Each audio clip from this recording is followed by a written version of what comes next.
Togo Info, le Togo à votre portée.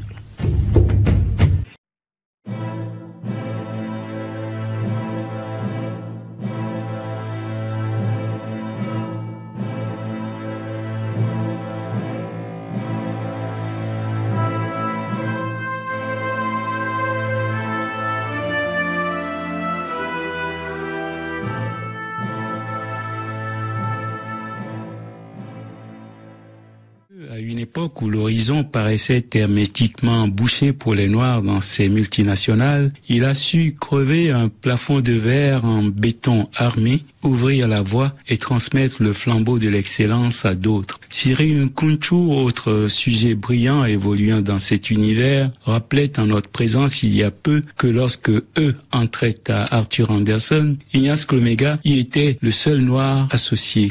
Vous ne pouvez imaginer à quel point de tels exemples peuvent stimuler les plus jeunes dans une saine émulation propre à vous réconcilier avec les fameuses certitudes d'espérance. Vous dites qu'à son embauche, il était le seul Noir, mais sur combien de recrues ?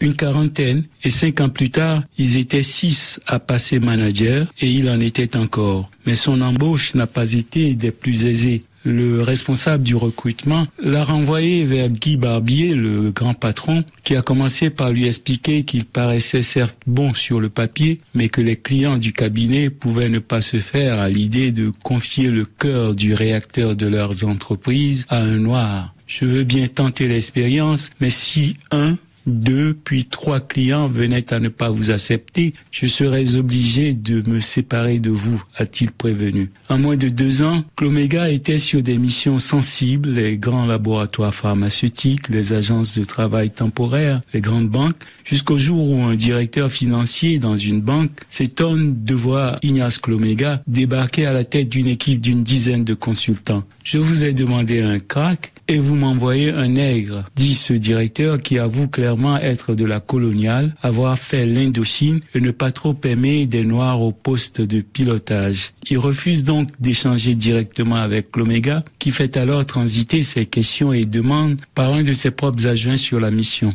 À la fin, ce directeur désarmé lui dit « Puisque c'est vous manifestement qui formulez les questions et que l'intermédiaire revient sans cesse vers vous, autant vous adresser directement à moi. » À la fin de la mission, ce directeur allergique à toute différence s'autorise quelques compliments déplacés. Ce rapport est non seulement bon, mais il est rédigé dans un très bon français, dit-il.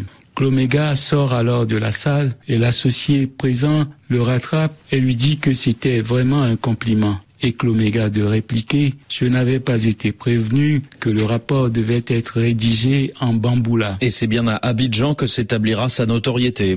Guy Barbier lui avait proposé le Sénégal, mais Clomega a préféré la Côte d'Ivoire où il se retrouve encore une fois seul Noir dans l'encadrement. Et il découvre que même les Africains à la tête des entreprises d'État, leurs clients, avaient du mal à se faire à l'idée de voir un des leurs à ce niveau représenter un si grand cabinet international. Ses performances lui vaudront vite de supplanter le patron pour finalement coiffer une juridiction d'une quinzaine de pays. Clomega, pour détecter des talents, faisait le tour des grandes écoles créées par Félix Houphouët-Boigny, notamment à Yamoussoukro, et qui, selon lui, formaient une élite du niveau de ceux que produisent HEC ou Sciences Po. En une vingtaine d'années, il a recruté, beaucoup formé, notamment des Ivoiriens, dont certaines futures hautes personnalités, telles l'actuel Premier ministre, Patrick Hachi, Supélec, embauché à sa sortie de Stanford et avec qui il travaillera 6 à 7 ans en Afrique de l'Ouest et en Afrique centrale. 3 au moins des ministres de l'actuel gouvernement ivoirien ont fait leur classe avec lui. Mieux, depuis la mort de Félix Houphouët-Boigny, il n'est pas un seul gouvernement dans lequel on ne compte 2 ou 3 de ses ex-poulains.